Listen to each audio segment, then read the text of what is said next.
There's that saying that to a hammer, every problem looks like a nail.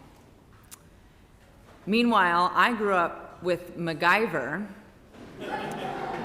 who could make a hammer and a nail out of duct tape. It's always duct tape.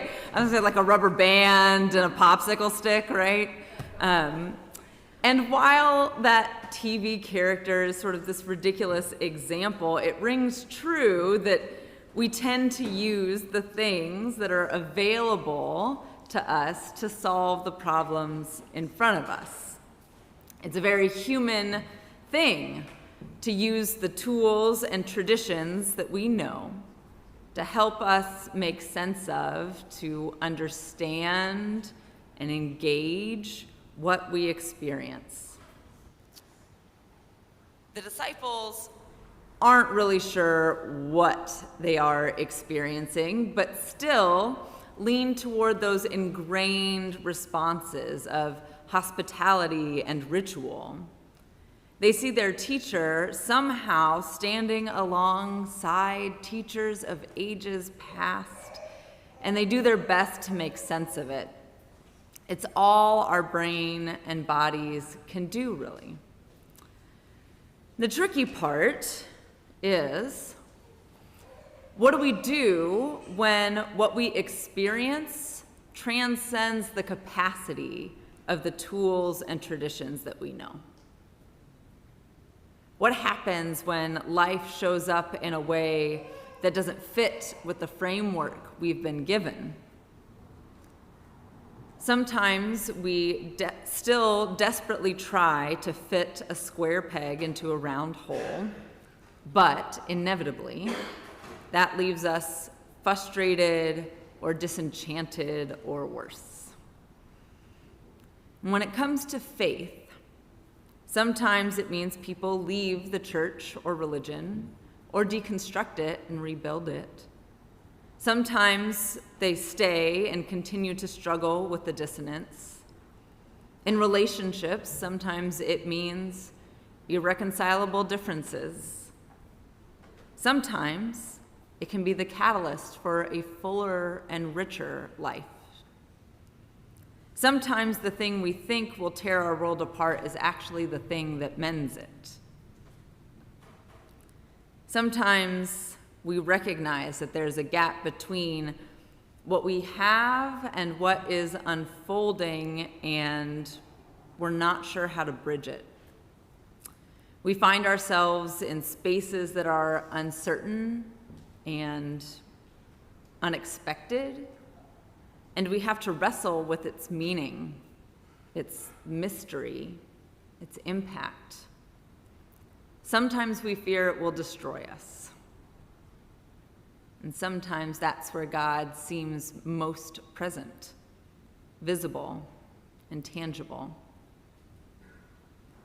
The disciples seem to have some sense that they are experiencing something beyond what they are really prepared for. Perhaps something that directly contradicts their expectations of God or the Messiah, even as it lines up with other parts of their expectations. They seem to know that even though they may not fully understand what's happening, they can't really anticipate how things will go from here. They can comprehend that something significant is happening.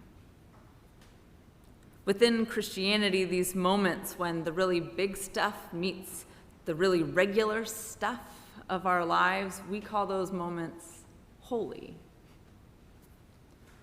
In Celtic spiritual tradition, these experiences are described as thin spaces, moments where the distance between heaven and earth seems to grow so very small. The veil between us and God, present time and eternity, you and me, seems to fade to almost nothing.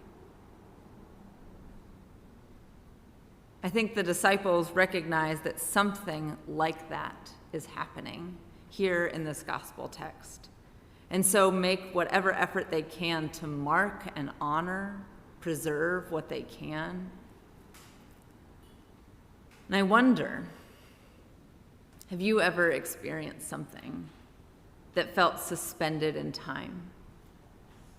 Something where you had a sneaking suspicion that there was something significant unfolding, something sacred, something with profound meaning and connection and beauty.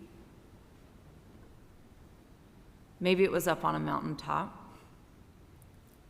Maybe it was in the spice aisle at H-E-B. It can happen anywhere. But I want to invite you to take a moment and consider when you've noticed those thin spaces of life, because I am confident that they are there if we take time to look.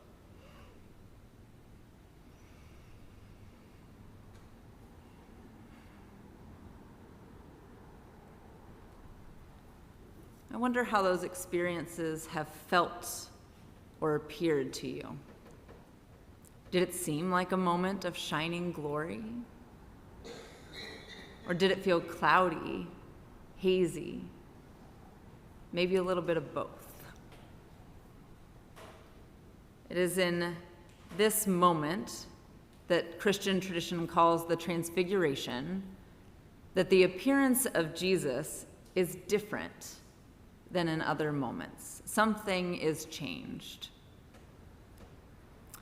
It is a change in perspective, but not really substance. Jesus is still the same Jesus that they have always been, but through this connection to other points of meaning and a voice that declares, "This is my son, my chosen, listen to him," what they see is different than before.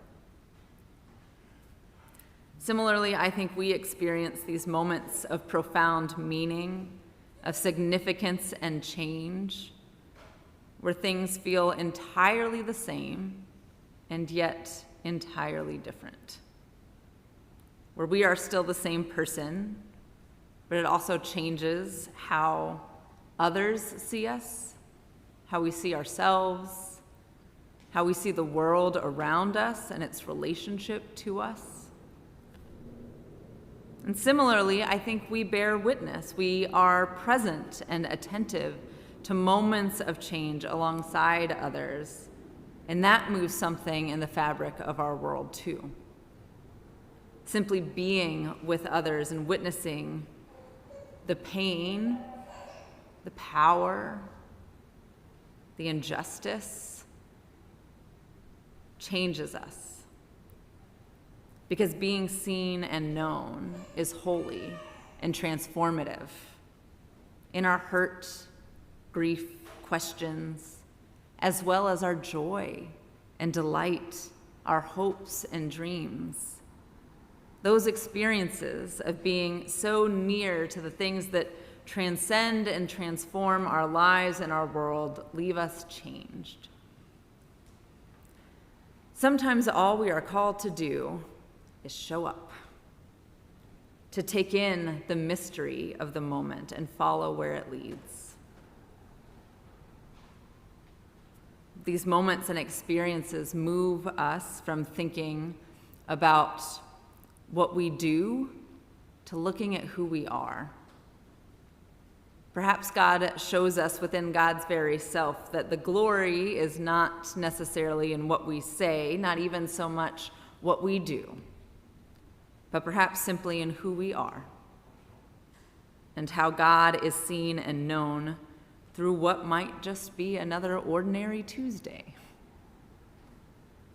What is glorious and shining with splendor is not primarily what we build, but what we see and hear and experience, being present in and to it, attending to it with care.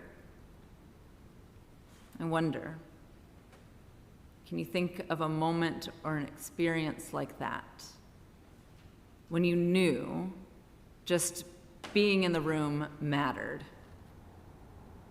It is good for us to be here, even if you weren't sure how.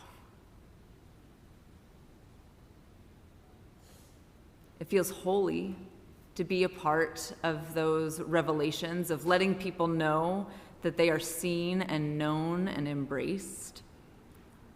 I think of times sitting in a courtroom gallery with someone. I can't touch or speak to the person on trial, but I can stand in the room.